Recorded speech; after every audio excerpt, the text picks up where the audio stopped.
Ciao Juventini of the world, my name is Giuseppe, welcome back on the channel. Thursday, hey, it's the music of the Europa League because this is the reality. We are playing it in 22-23. We didn't deserve to continue the competition in Champions League, so it is what it is, but that means that we have to do everything that we can to not listen to that music next season. We want the Champions League music. Tuesday and Wednesday. How can we arrive there? Or in Serie A, arriving in the top 4, or winning and starting to win today versus Freiburg to arrive at the quarterfinal. Then you have the semi-final, then you have a final that you want to win. Can we do it? Well, today is a big test already in the Black Forest of Freiburg. We will speak a lot about Juve, Freiburg, or Freiburg, Juve in today's video. Latest lineups, who will play, who will not. I have a really terrible, horrible news that I want to share with you regarding the game of today, so wait. Bear with me. Or, as I said, arriving in the top 4, and how can you do it? Will receiving the plus 15 points back. Speaking about that topic, yesterday I did a fantastic podcast, 45 minutes with Giovanni Armanini, independent journalist, not a Juventino, that explained the moment Juventus is in. A lot of your questions that you wanted answers for, I asked them to Giovanni and explained it really well.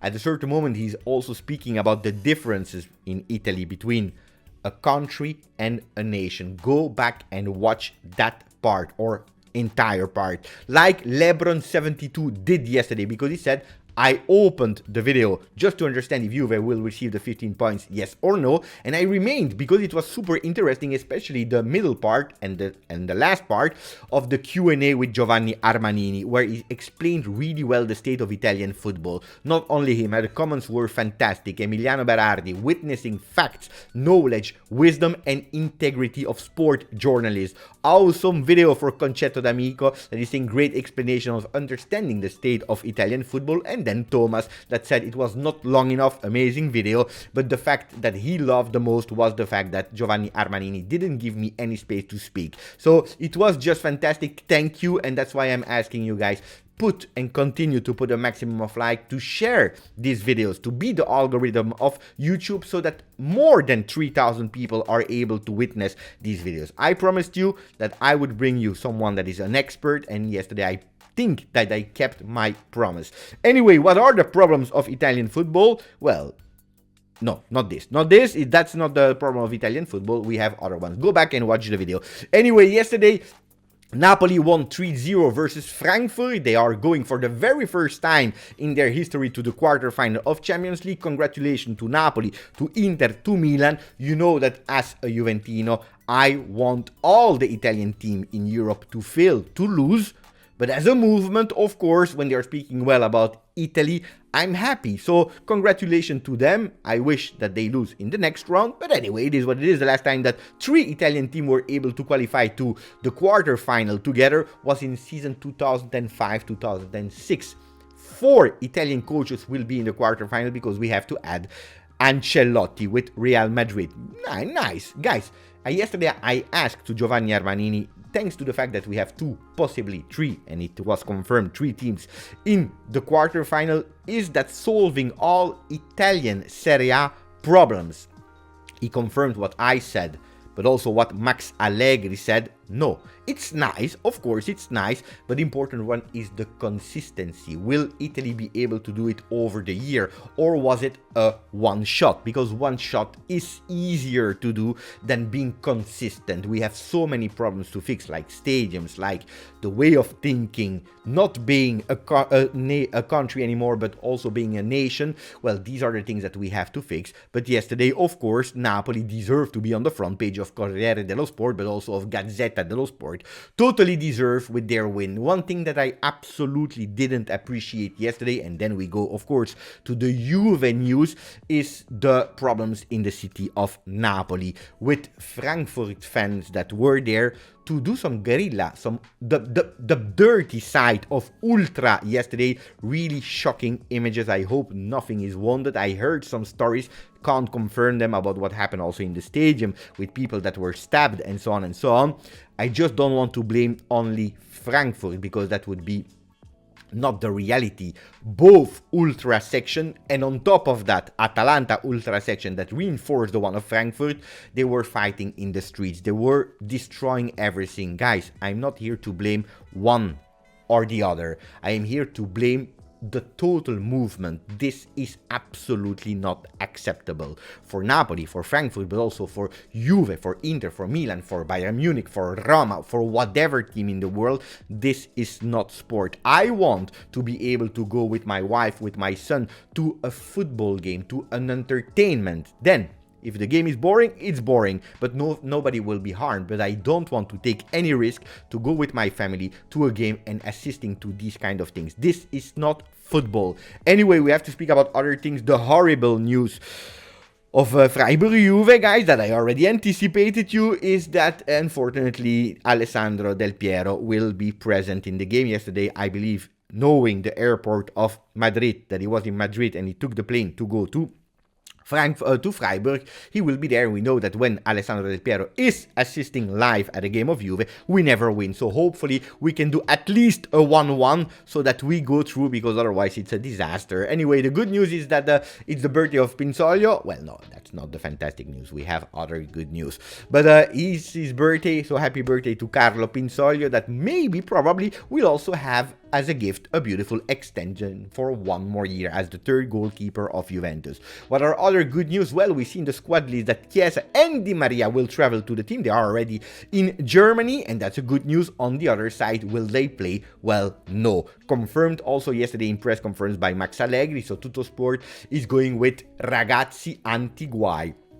The kids anti-problems, because yes, we have to avoid every possible problem. We have to go, we have to qualify, and we will have to do it with the kids. If we are looking at the starting 11, what do we see? A 3-5-1-1 will be put in place by Max Allegri, without Di Maria, without Federico Chiesa, but with Gatti in the three-man defense, Bremer not on the left but in the middle, Danilo on the left. Then you see Quadrado and Kostic on the wings, Fagioli, Locatelli, Rabiot. Behind Dusan Vlahovic you will have Miretti, at least to start the game, and hopefully we don't need Angel Di Maria, because we remember in the beginning part of the season when he entered in second half, well, he got injured and then he missed a few games. Gazzetta dello Sport is reporting exactly the same lineup as the one of Tuttosport.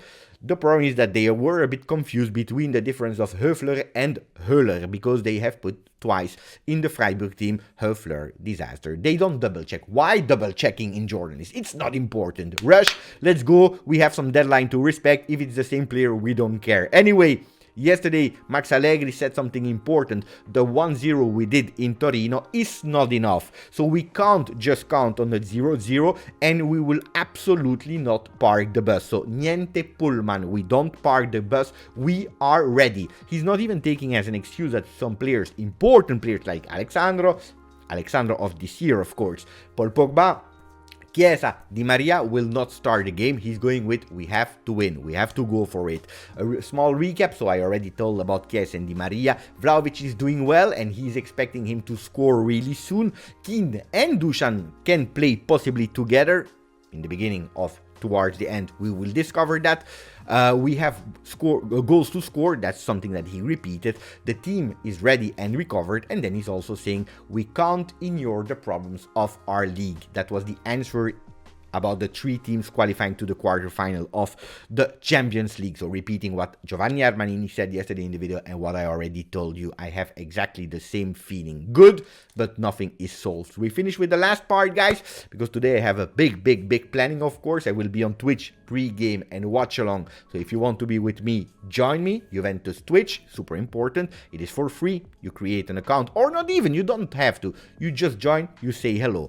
Where do we have to pay attention and how can we beat Freiburg? In 4 pictures. The first one is the pressing that we already showed in our stadium, continuing as long as we can to press them. That's an important part, because pressing them, they will have difficulties to build. So that's one thing that we really have to do. Also, Danilo will be key and important, because we know it. Bremer in the center instead of Bonucci, well, it's a total different player. Bremer is not the one that is able to build from the back. So Danilo will have responsibilities for that, like he did in the first game versus Freiburg in the beginning of the game without Bonucci.